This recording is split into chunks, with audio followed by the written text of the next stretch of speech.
How many of you know what momentum is? You understand? Okay? Well, let me give you an example. Let me give you a visual example of me. Have any of you in this room ever had to try to push a car or something heavy? What happens when you try to push a car? When you first try to push it, it's hard to get going, isn't that right?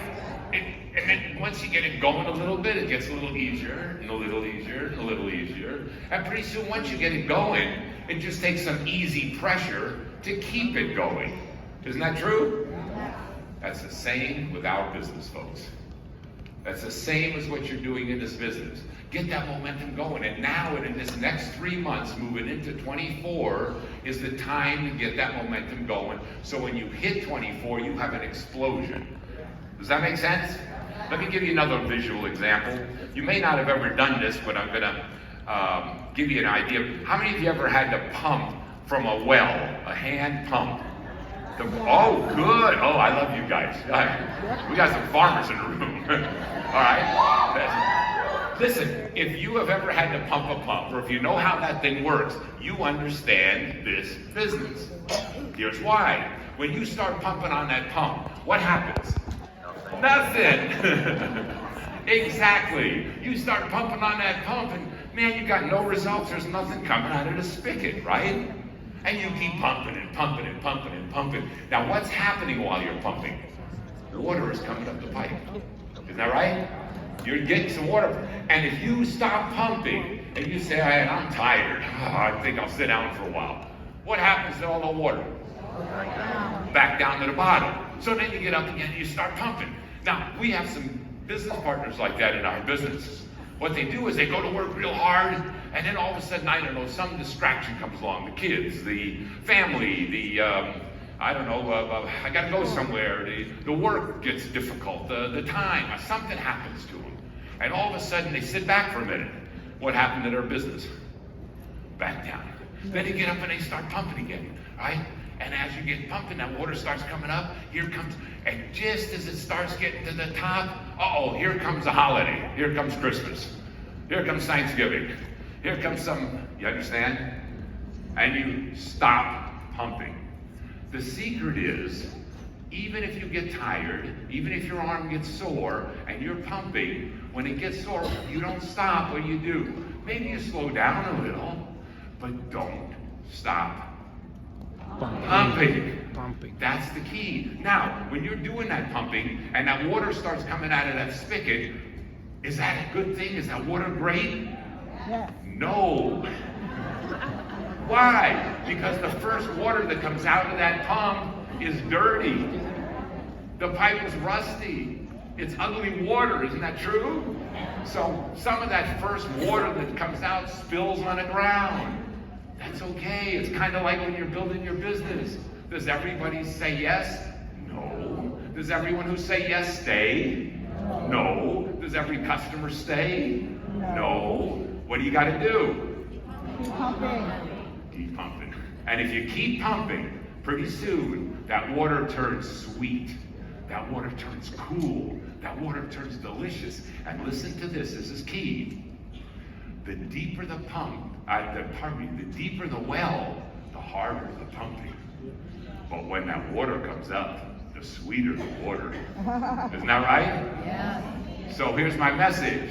Keep Pumping. And the time to start pumping is now, and get that momentum going into the new year. And when Thanksgiving comes along, don't stop. All right, maybe you'll have a weekend to slow down. Maybe you have to take a few days. But don't stop pumping.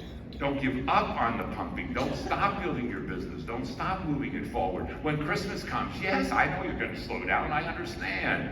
But don't stop. Because then you got to start all over in the new year. And you won't have that momentum anymore. Does that make sense? Yes. Let's move into the new year and get to Xyngfest with some great momentum. And you should be, hey, I like the Nazis idea. Make sure you qualify for Mexico when? Now. That's the ideal time. But the other thing I want to talk to you about is this. How do you feel here? Fantastic. You know why? Because for 2 days now, everything you heard has been positive. Have you heard anything negative? No. Has anyone told you you can't? No. It won't work?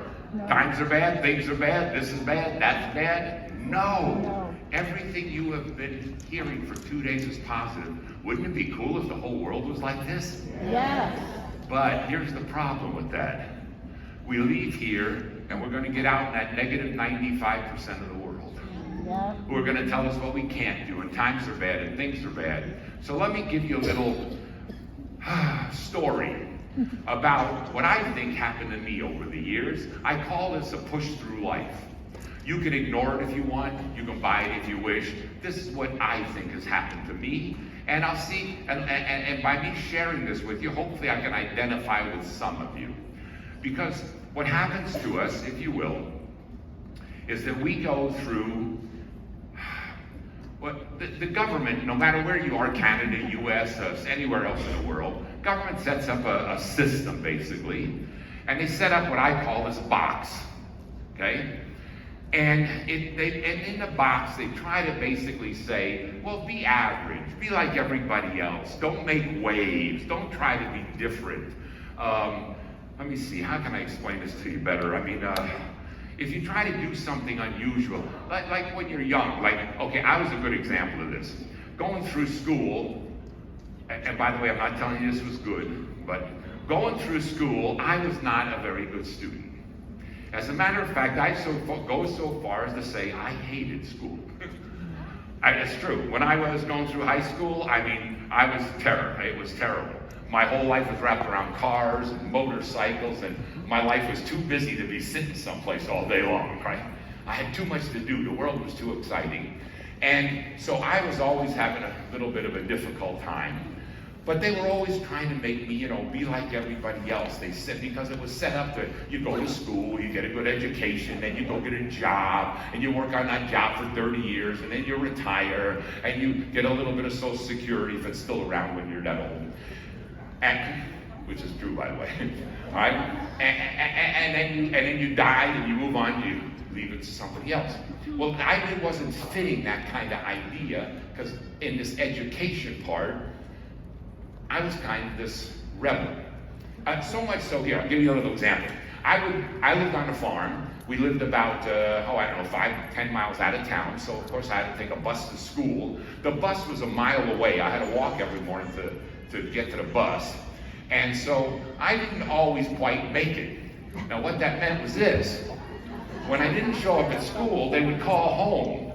And my dad would answer, my mom would answer, hi, hello, is Rudy home? No, well, he's not in school either. And after this happened a few times, and I mean, it was sore, back in those days. Yeah, those were days when it was still legal, I guess, I don't know. But after a few times of that, my father decided, okay, he would drive me down to the bus stop, watch me get on the bus, all right, I fixed it. About an hour later, he'd get a call. Hello, is Rudy home? No, he's not in school either.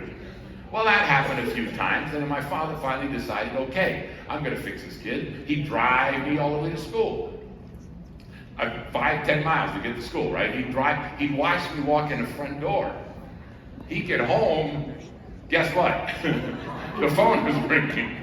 Hello, is Rudy home? No, well, he's not at school either. I'd go in the front, right out the back door. We had too much to do, too many exciting things to do. So, and by the way, I did graduate. I got out by the skin of my teeth. I was good at taking tests. I was good at guessing at multiple choice. Anyway, but here, now, the reason I'm telling you this whole thing, here's why. Is because the principal, Pinhead, that wasn't his real name. His real name was called my mom and dad into the into the school, and I sat in his office with my mom and dad, and this guy looked at my mom and dad and said, that boy will never amount to anything. I swear to God, that's a true story. I remember it like it was yesterday. And boy, did that make me mad, right? Because, see, I didn't fit his box. You understand what I'm telling you? That box that they had set up, I didn't fit into because I was a little different. I'm not telling you I was good or it was right. I'm telling you I wasn't it. Okay? Then you go on and go to work and you don't fit the box. Things happen. Because, and then your friends and neighbors and people around you are always telling you what you should be doing and what you shouldn't be doing.